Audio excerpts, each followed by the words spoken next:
Para lograr entender completamente a nuestro México, se requiere entrar de lleno en esa espesa neblina que representa nuestro inconsciente colectivo.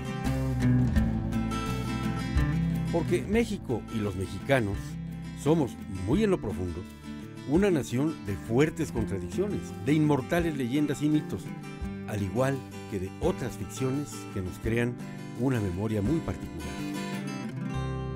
Hoy conversaré con el escritor Pablo Rafael de la Madrid sobre algunas de las cualidades que definen la personalidad mexicana. En concreto, me interesa explorar las ficciones de la política y la literatura, dos temas fundamentales para completar el extenso tapiz de nuestra mexicanidad. Interesante encuentro, Pablo Rafael, decía yo, porque creo que la última vez que nos vimos, yo estaba del otro lado del escritorio, tú estabas entre las bancas, ¿verdad? Sí, yo era alumno tuyo de la Aquellos cursos de la universidad Ciencias Políticas. hace tanto tiempo.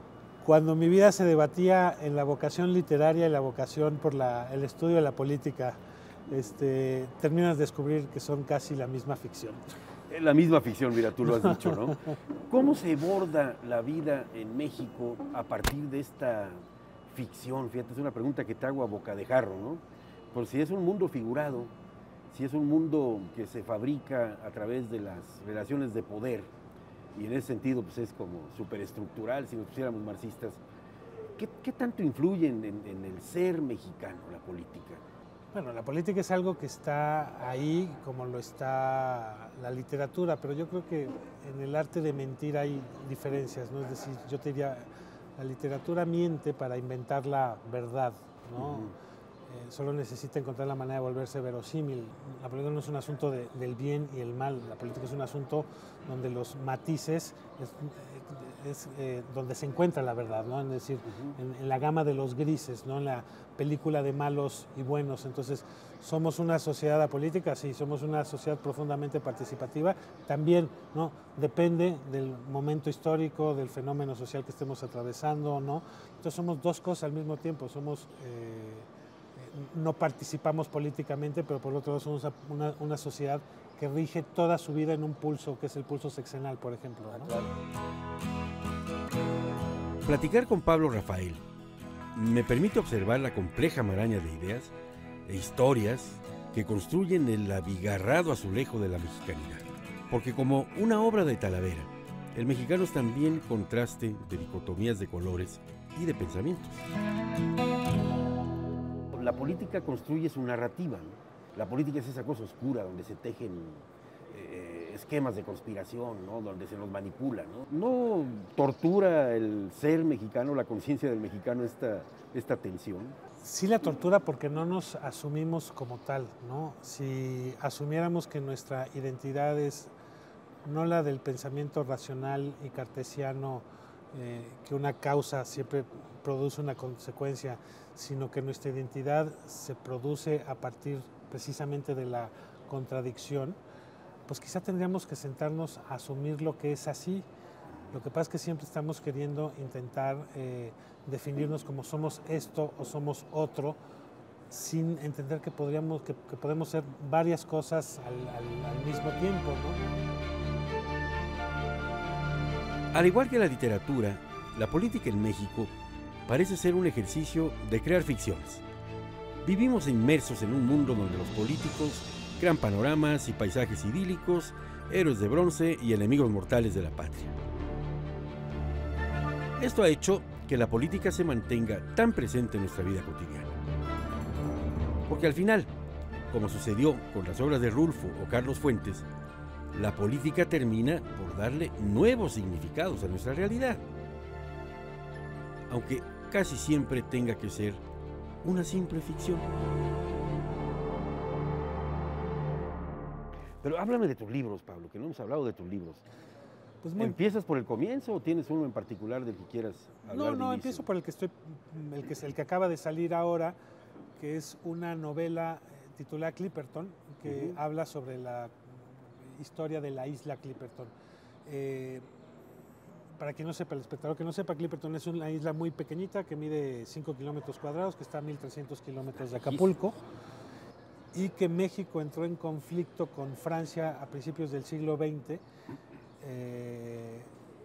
no existía la Corte Internacional de La Haya y entonces los países, el gobierno mexicano y el francés se acuerdan nombrar un árbitro y en ese entonces el gobierno de Porfirio Díaz acuerda con el francés nombrar a Víctor Manuel III, rey de Italia, como árbitro del conflicto.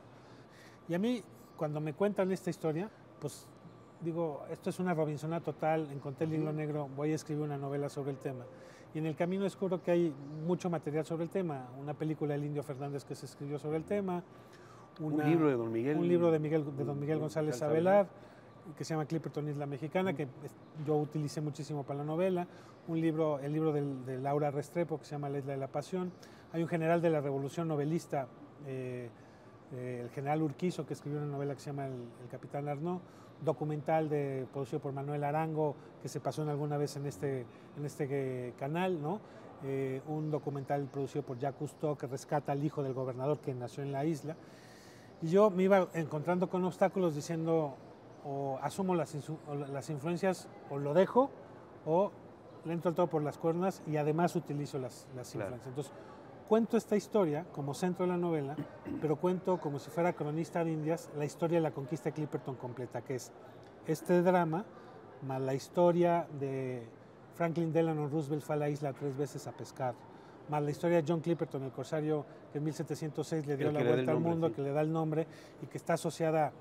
Clipperton es el piloto en su primera viaje de ultramar, era piloto de un barco que se llama el St. George, que capitaneaba un corsario muy famoso porque era corsario y naturalista, hacía dibujos, que se llamaba William Dampier, y que era al mismo tiempo un artista y un salvaje, otra vez la contradicción, ¿no? Sí. Y este hombre decide, asusado por su piloto Clipperton, abandonar a Alexander Serkic en unas islas que están enfrente de la costa chilena, que se llaman las Islas Juan Fernández.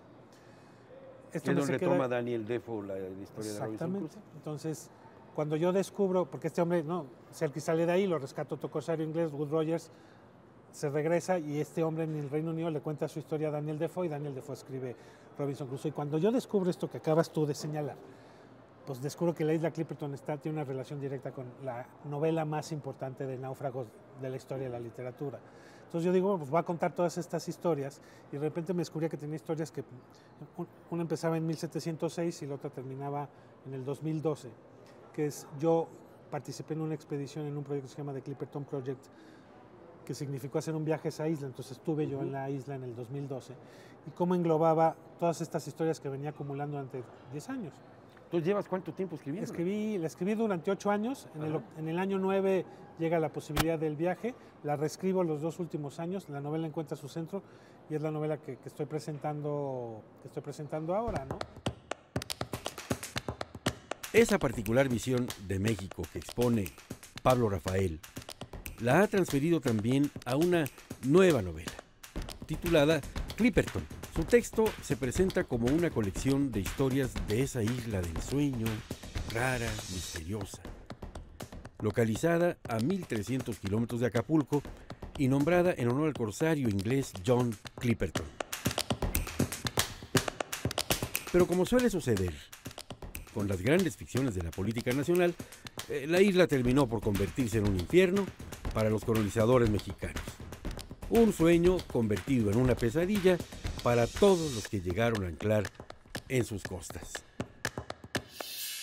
Pablo Rafael, muchas gracias por abrirnos este panorama. No, Gabriel, en primer lugar hacia las costas, ¿no? Las islas remotas, ¿no? Los Clipperton, las Clarión. ¿Quién se ocupa de eso en México todavía? Mira, es que ahí es un tema que tendríamos, es decir, sí, nunca hablamos de nuestras islas. Tenemos, no te quiero mentir, pero creo que son alrededor de 7,000 islas en México. González Avelar hacía la propuesta de que sea una especie de departamento de islas o alguna cosa así, pero ahí hay una enorme cantidad del territorio nacional. Aparte decía Don Miguel que era el último punto soberano que había que tener muy amarrado. Que no hemos cuidado. Mira, yo nada más cierro con esto. Si México no se hubiera metido al juicio, porque México la perdió en el 31, la isla hoy es francesa. Y tú me dices, bueno, pues perdimos un pedazo de nada donde lo importante era el guano y ese guano no servía porque tampoco servía para producir nada. Si México no hubiera entrado al juicio, la isla sería mexicana. Si la isla fuera mexicana, el mar territorial del país sería 5 veces más grande y tendríamos derecho absoluto a ser dueños de la explotación del lecho marítimo de esa zona, que es donde se encuentra la reserva más grande del mundo de algo que se llama nódulos polimetálicos, que son el futuro de las carrocerías, los fuselajes, las memorias electrónicas Y ahí está, y se va a explotar en algún momento. Pues hay que peleárselo a los franceses, pues faltaba más. Habrá que hacerlo. Yo ya contribuí con mi crónica de Y la muy buena conquista de contribución. Clipperton, y bueno, pues ya el lector descubrirá qué más. Pablo, querido, qué Muchas gusto gracias, reencontrarte qué buen y reencuentro, qué buena Gabriel. conversación De verdad, hemos tenido. un placer y un gusto verte de nuevo. Gracias, Pablo. A pesar de todo lo negativo que pueda decirse sobre México, la realidad demuestra que nuestro país es un territorio de enorme riqueza cultural y artística. Por lo tanto, a nosotros nos queda, más que atravesar todas las ficciones que permean la vida cotidiana de nuestro país, dejar atrás los cuentos políticos. Y una vez atravesada esa espesa neblina, les aseguro que podremos apreciar de manera más clara a este nuevo México en el que todos habitamos.